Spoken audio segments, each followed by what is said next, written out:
ना तीन युगन कोई पार हुआ, ना मीरा का उद्धार हुआ। ना तीन युगन कोई पार हुआ, ना मीरा का उद्धार हुआ। ना तीन युगन कोई पार हुआ, ना मीरा का उद्धार हुआ। ना तीन युगन कोई पार हुआ, ना मीरा का उद्धार हुआ। अब ठीके को तिथि पूर्ण हुआ, सतगुरु ने ढूंढा पाड़ दिया। अब ठीके को तिथि पूर्ण हुआ, सतगुरु ने ढूंढा पाड़ दिया। उस भगत ने पाड़ा जीत लिया, सतगुरु को गोविंद मान लिया। उस भगत ने पाड़ा जीत लिया, सतगुरु को गोविंद मान लिया। आज से पहले तीनों युगों में भाई और बहनों, यूं कहिए चारों युगों में, क्योंकि कलयुग भी 5,500 वर्ष बीत चुका है। अब ये नया युग शुरू हो गया कलयुग की पिछली पीढ़ी का।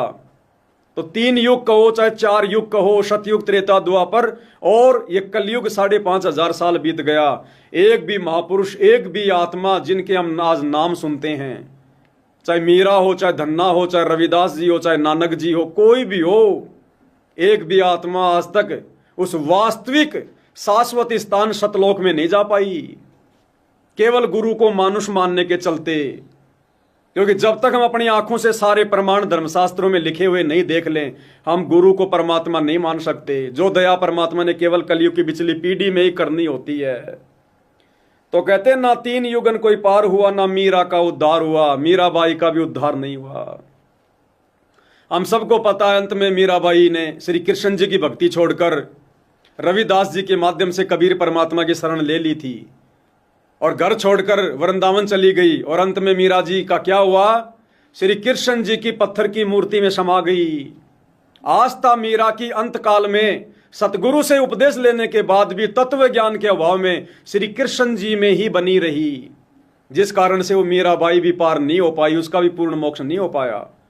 और जब आप गुरुदेव के कर कमल से लिखित पुस्तक मुक्ति बोध को पढ़ेंगे, जिसमें मीराबाई का चैप्टर है, तो गुरुदेव ने साफ साफ लिखा हुआ कि मीराबाई का भी वर्तमान कलयुग में दोबारा जन्म होगा और गारंटी नहीं है वो पार हो जाएगी। अगर आजीवन मर्यादा में रहेगी, भक्ति करेगी तो पार होगी। और आप और हमें तो डायरेक्ट गुरुजी ने कलयुग की पिछली पीढ़ी में जन्म दिया। भाई और बहनों, कितना बड़ा सौभाग्य हमारा। ऐसे हमने गुरुदेव भगवान की महिमा करनी है। उनके द्वारा किए गए इन उपकारों को याद करके, ये नाच कर गा कर रागनियां गा गा के हैं, ओ क्यों कर पानी निकले पिया जी, हम तो डूब लिए। डूबोगे बिना भक्ति की और क्या होगा? ये कोई सतगुरु की महिमा है?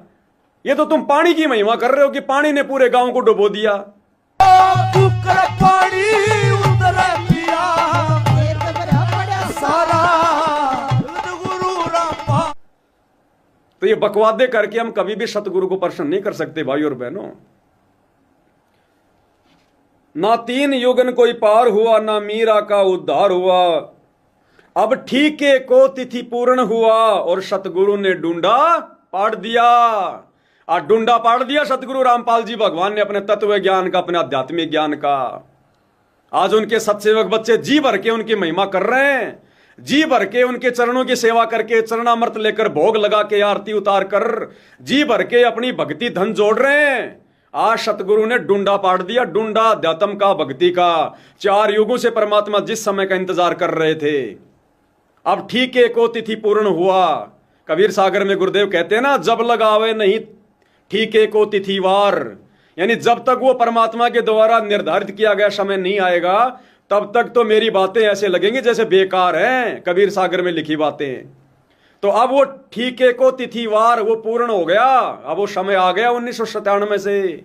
अब सतगुरु ने डूंडा पाड़ के रख दिया, बड़ों बड़ों की खाल उतार के रख दी, बड़े बड़ों की खाल।